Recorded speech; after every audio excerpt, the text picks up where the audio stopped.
Hello friends, in this video we are going to discuss the dual effect under the accounting. Under the double entry accounting system, there are two effects for each and every transaction.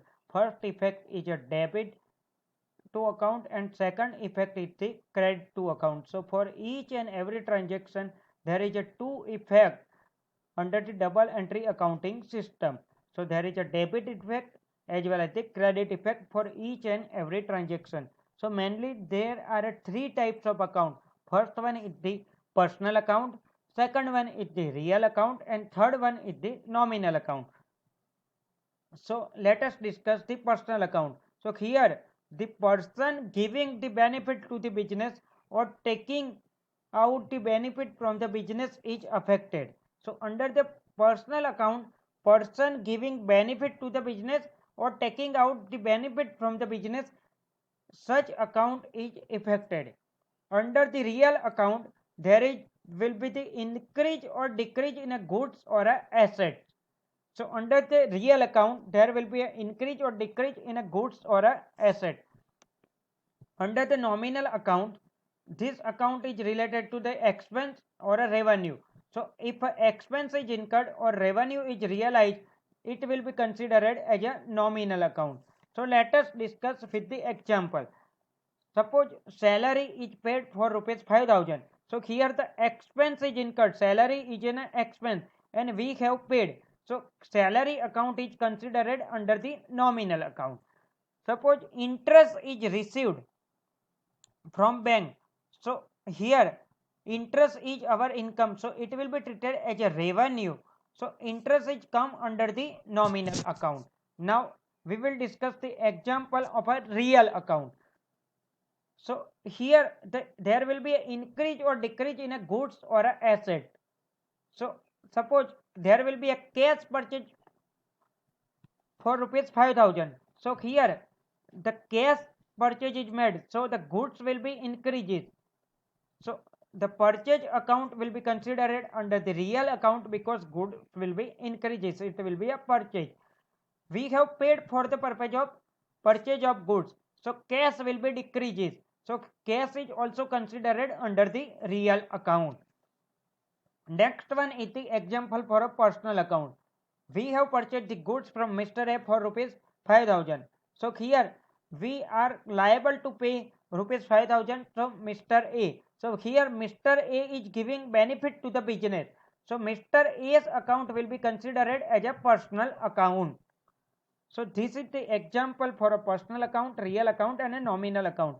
We will discuss these three type of account in step by step in our next video. So right now we are discussing the two effect for each and every transaction. So let us start with discussion. So first example is Mr. A commences a business with a capital of rupees 1,50,000 in a cash. So cash is coming to the business. So effect on the cash account.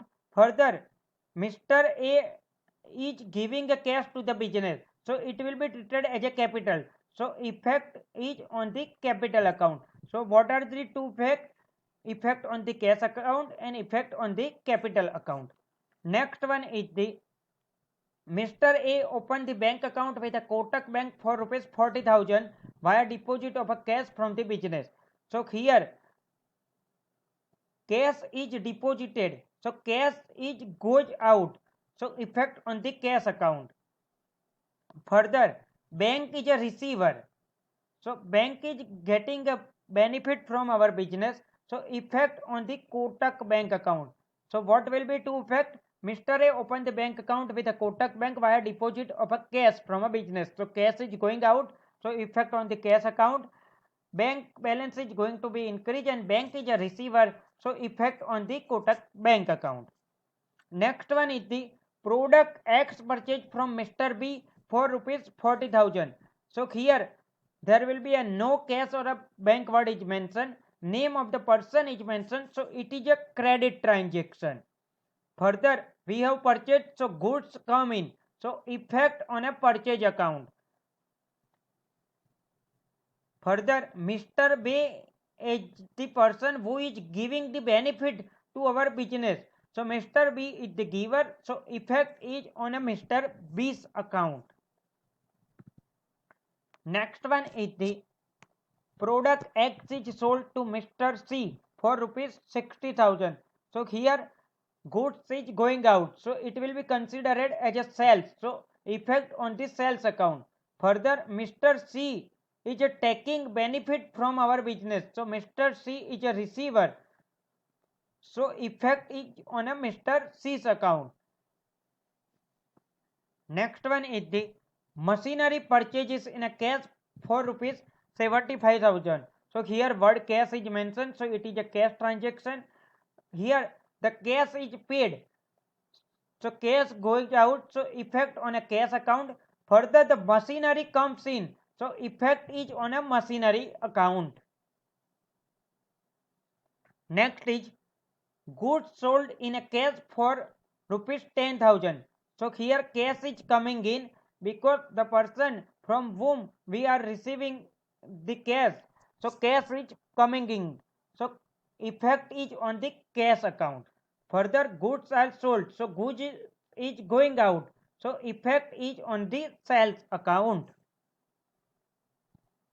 Next transaction is salary paid for rupees 5,000 in cash. So here salary is paid in a cash. So effect is on the cash account and salary is paid. So it is an expense. So effect is on the salary account. Next transaction is check received from Mr. C for rupees 1 lakh. So here Mr. C is the giver. So Mr. C is giving a benefit to the business. So Mr. C's account is affected.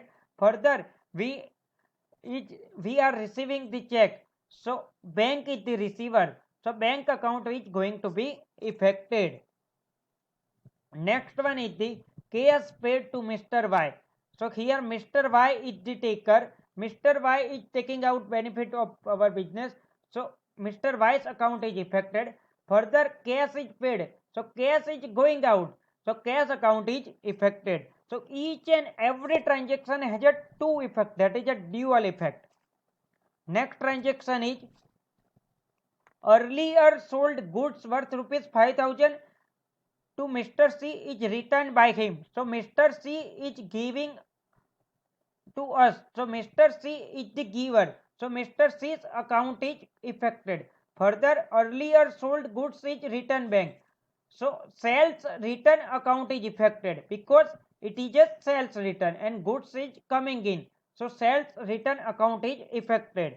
So in case of a sales return account is affected.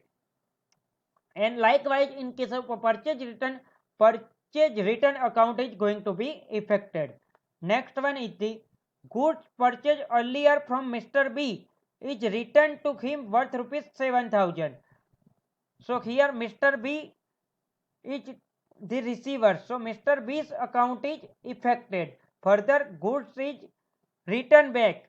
So it is a purchase return. So effect on the purchase return account. So remember, in case of a sales return account affected. In case of a purchase return account is affected. So this was the discussion related to the dual effect for each and every transaction. In the next video, we will discuss another about the accounting. Thank you.